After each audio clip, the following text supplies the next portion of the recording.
Hey everybody, Tony D and Little Joan here with a hot take on the House Democrats' bill to change America voting forever from Zero Hedge. It's bad. It's really bad. But before we get into it, smash like and subscribe. I have reapplied for monetization and my application is under review. Typically within a month. How long does it take to review a freaking channel? I'm just a humble guy with his dog. I just have a few tiny opinions. And I also have many books.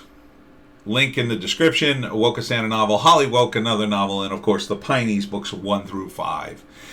Also BitChute and Rumble. So get me there, because this whole YouTube stuff is starting to fall apart. The Lotus Eaters are not going to broadcast their live stream anymore on YouTube. It's not worth it for them. Not worth it. YouTube yeeted them for a week. They're just going to do the clips, and then you got to go to their site for the full one, which I don't mind. Good, because they're not censoring themselves there. So that's where I'd like to head, so I could curse again, do whatever I want. Freedom. What a concept. But anyway, speaking of not freedom, House Democrats passed bill to change American voting forever. It's H.R. 1. It's called For the People Act. So you know it's horrendous and not for the people at all. You have to call your senators, email your senators about this bill. Okay? If there's one bill you're going to contact your senators about, it has to be this one.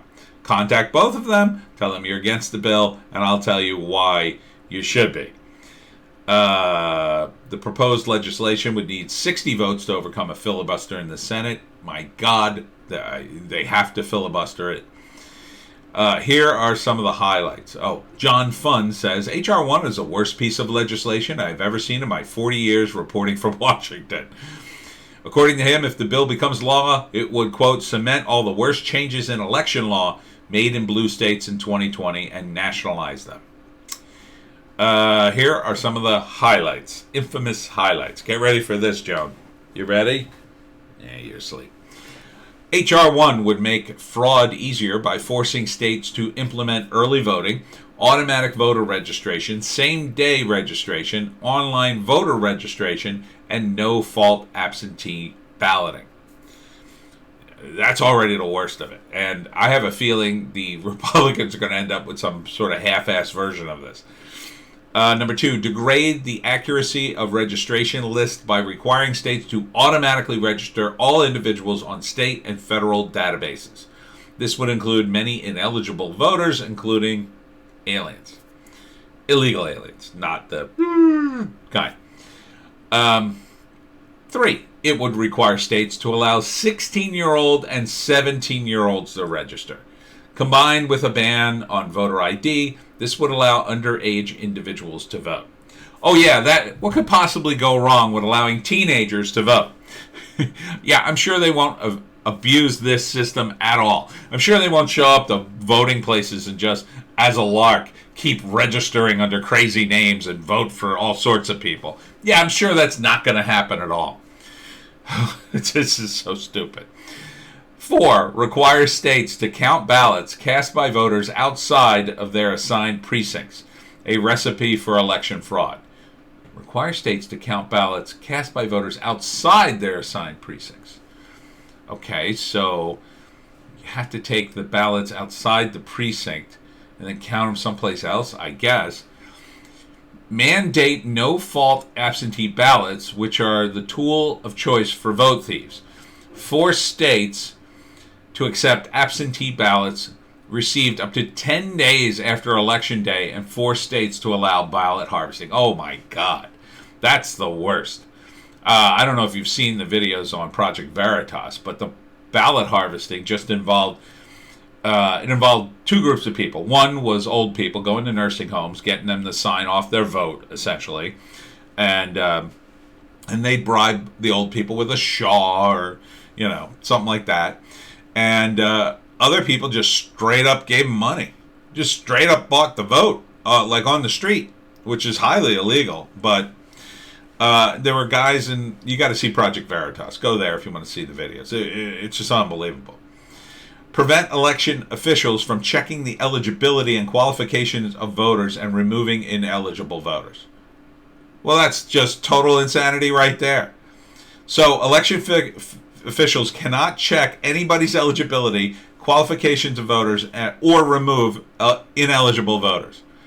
So you might as well just have 15-year-olds voting too. I mean, you and your friends could just wreck the vote.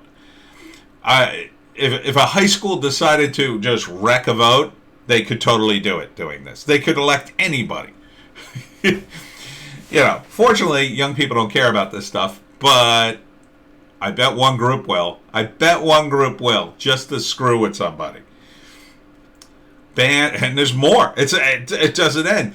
Ban state voter ID laws by forcing state to allow individuals to vote without an ID and merely signing a statement in which they claim they are who they say they are. What the hell, man? You're going to ban other states' laws? I mean, this can't possibly be enacted.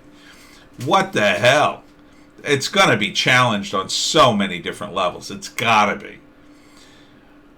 Create vague and broad language that could be used to criminally charge someone who questions the eligibility of a voter. Oh, wow. So now, not only can you not question the voters, if you maybe perhaps ask someone a question, you could be charged. It's amazing they're going to charge people who question voters, but they won't charge people who maybe do something illegal with the vote. Yeah, that's Democrats for you. But there's more. It's not over. Destroy the bipartisan composition of the Federal Election Commission and places a partisan majority in control of every aspect of our federal elections. Man, they're just determined to stay in power forever. Require states to restore the ability of felons to vote the moment they are out of prison. That one I'm a little iffy on. I mean, if they've served their time, yeah. But, I mean, is that really a group the Democrats want? Oh, felons, yeah, they always vote for us. I guess there's a reason for that. Birds of a feather. But there's more. Forced disclosure of names of Americans who donate to nonprofit organizations, thus subjecting them to political harassment. Oh, my God. So, what the hell, man? This will be... Well, it cuts both ways. That would cut both ways. But, man, that's a weird... What the hell? Why the hell are they passing this? Declare statehood for Washington, D.C. to be constitutional despite evidence it's not. It's totally unconstitutional. That would be idiotic to give Washington, D.C. statehood. And finally, H.R. 1 would effectively ban nonprofits from contacting a member of Congress or their staff about pending legislation, a direct assault on the right of Americans to petition their government. Yeah, and I got to think that it's probably not going to apply to certain nonprofits like BLM. Jesus, this is like Swamp City. This is unbelievable. And if you don't contact your senator and this passes, you're part of the problem. So there's a link right on this article in Zero Hedge. It takes a couple of minutes to email them. And believe me, if enough people do it, they'll listen. Even if it's a Democrat senator, they'll be like, ooh, they do not like this.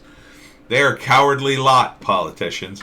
And I will be emailing them very shortly. Holy cow, this is abhorrent. This is just unbelievably bad. So contact these guys and tell them, vote against H.R. 1, the For the People Act. It's unbelievably bad in my view. That's just my opinion, but, I mean, read the article.